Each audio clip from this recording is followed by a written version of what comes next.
Hola, ¿cómo están? Espero estén todos muy bien. Vamos a continuar con el eje 3, el desarrollo del eje 3, que trata sobre la concepción del sujeto. Vamos a trabajar a un escritor, psicoanalista, médico eminente, argentino, Pichon Rivière, Enrique Pichon Rivière.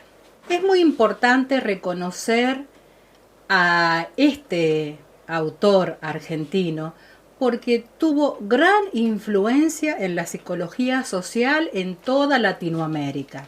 Enrique Pichon Rivière es considerado un pionero en la psicología social. La propuesta de Enrique era analizar al sujeto contextualizándolo con su historia.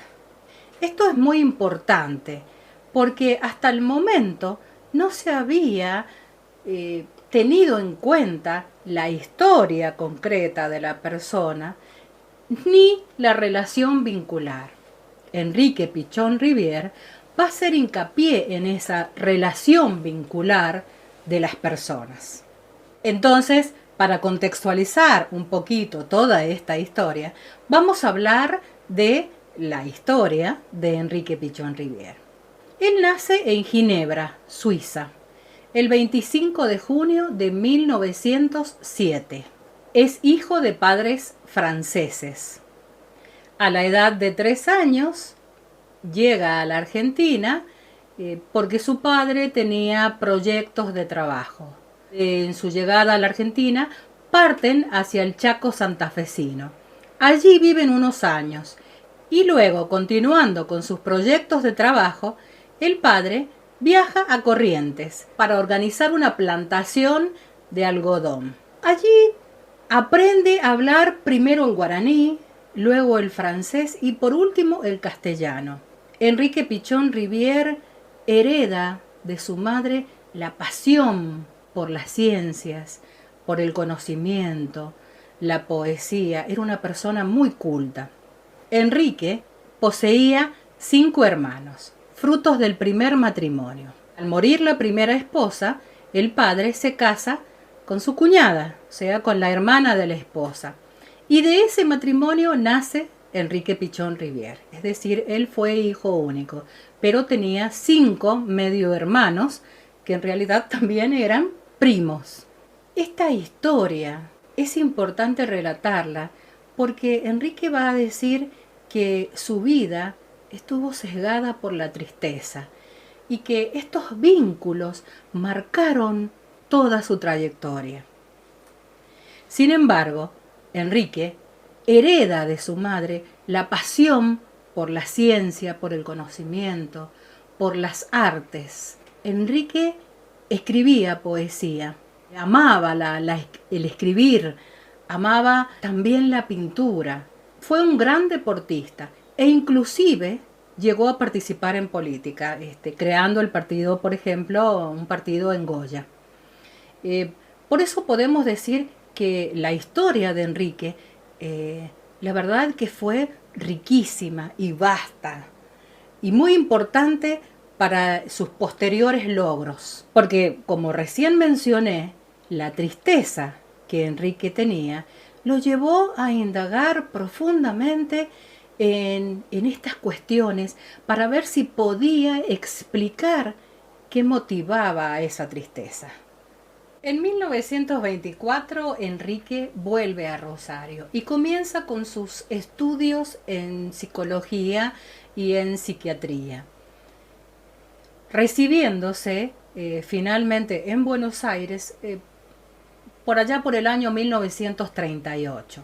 Luego de esto comienza a trabajar en el hospicio Las Mercedes, que ahora tiene el nombre Tiburcio Borda. Hizo un trabajo maravilloso, como recién dije. Ese trabajo consistió en preparar a los enfermeros. Realizó con los enfermeros un grupo operativo. Este grupo operativo tenía por función ayudar a los enfermos y vincularse. Hasta el momento No había habido relación entre médico, enfermero y paciente. No se vinculaban. Estaba sesgado por un gran maltrato hacia los enfermos mentales. Esto preocupó hondamente a Enrique Pichón Rivière y comenzó un trabajo intensivo con estos enfermeros. ¿Qué hizo? Pues empezó a trabajar de modo tal que los enfermeros debían vincularse con estas personas y a enseñarles aspectos de la psiquiatría. Descubrió también que los enfermeros tenían un gran conocimiento, pero que no sabían cómo operativizarlo, no sabían cómo accionar con ese conocimiento. Por lo tanto, no hacían nada con ello. Este trabajo grupal dio frutos maravillosos hasta la actualidad, porque constituyó lo que se llamó un grupo operativo, con el que funcionaban a la perfección, teniendo en cuenta que las personas enfermas mentales tuvieron una mejoría maravillosa, una mejoría notoria, una mejoría que todo el mundo podía advertir. También en ese hospital conoce y se hace amigo de Federico Averasturi. Esto no es un dato menor, porque junto con Federico Averasturi conoce a su hermana, Arminda Averasturi, con quien se va a casar por allá por el 1937 y forman una pareja muy unida. Ustedes deben saber, seguramente han leído textos de Arminda Averasturi, una gran escritora sobre psicología. En 1953 crea la Escuela de Psicología Social. Y en esa escuela de psicología social, junto a otros autores, hacen grandísimos aportes a la psicología social. Su trabajo es vastísimo, especialmente en relación al sujeto, el vínculo y el ECRO, que es el grupo operativo. ¿Cómo trabaja Pichón Rivière a través del ECRO? ¿Qué es el ECRO? El planteo teórico que hace Pichón Rivière implica un proceso permanente de aprender a pensar el grupo desde la vida cotidiana. Hasta este momento, como dije ya, el sujeto no había sido considerado en su contexto histórico, en su vida cotidiana, en sus quehaceres diarios. Pichón Rivière va a tener muy en cuenta estos procesos. Para ello, pone en función el ECRO. ¿Qué es el ECRO? Es el esquema conceptual, referencial y operativo. Este esquema conceptual, referencial y operativo, ECRO, constituye una guía para el trabajo entre teoría y praxis. Nos va a permitir situarnos dentro de un campo y comprender ese campo y operar sobre eso. Enrique Pichón Rivière concibe al sujeto en una trama vincular. Por lo tanto, si nosotros queremos trabajar sobre esa enfermedad o sobre esa patología, debemos imbuirnos de esa trama vincular, conocerla profundamente, llegar hasta la historia del sujeto para reconocer ese esquema. Bueno, Enrique Pichón Rivière concibe al ser humano dentro de una trama vincular.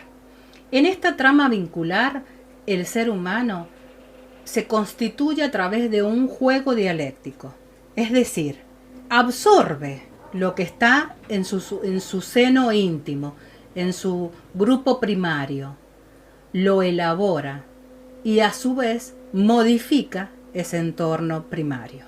El ECRO permite pensar, organizar la realidad y operar sobre ella. Construimos este esquema con un proceso de identificación de estructuras vinculares. Por lo tanto, el vínculo es central para Pichón Rivière. Nos va a decir que el vínculo está históricamente determinado por un juego dialéctico. Este juego dialéctico y ahí retomamos sus raíces psicoanalíticas, están relacionadas con la necesidad y la satisfacción.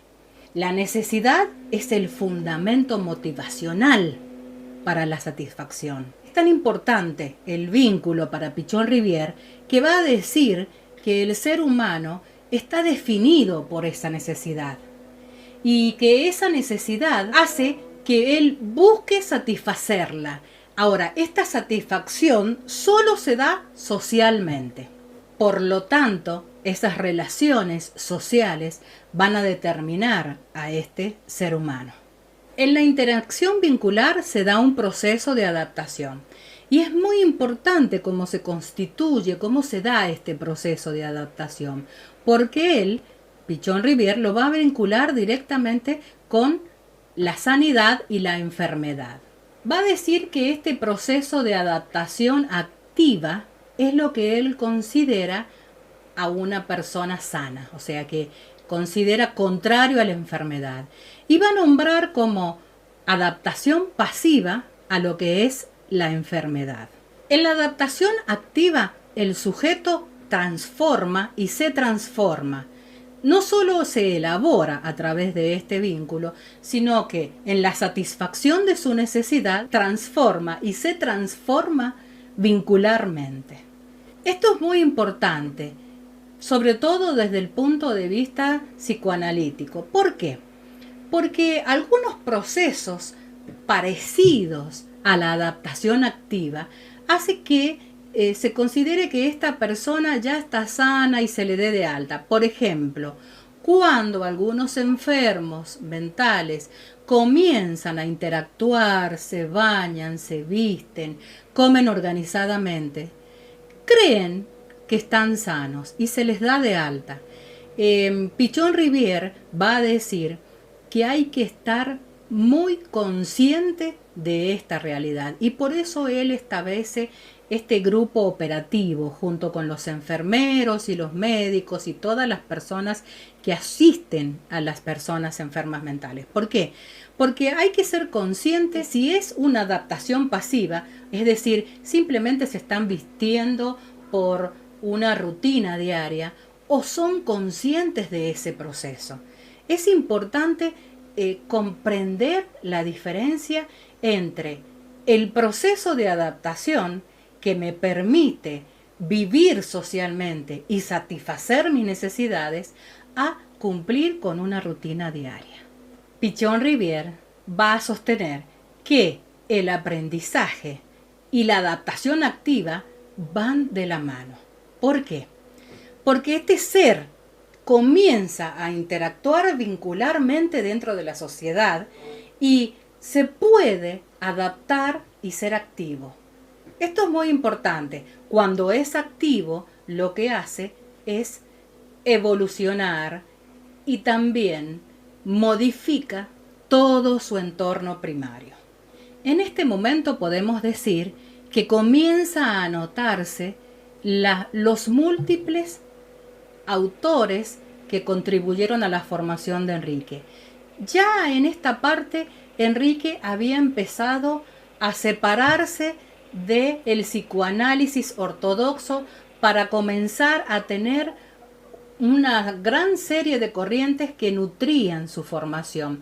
Estamos hablando de Margaret Mead, estamos hablando de la Gestalt e inclusive Kurt Lewin. Todos estos autores confluían en su teoría y le ayudaban a realizar sus terapias, como por ejemplo la del ECRO, la del grupo operativo. Otro de los autores que nutría a Pichon-Rivière era Marx, y por eso podemos comprender el juego dialéctico que se establece entre el vínculo, la sociedad, el aprendizaje y la satisfacción de una necesidad.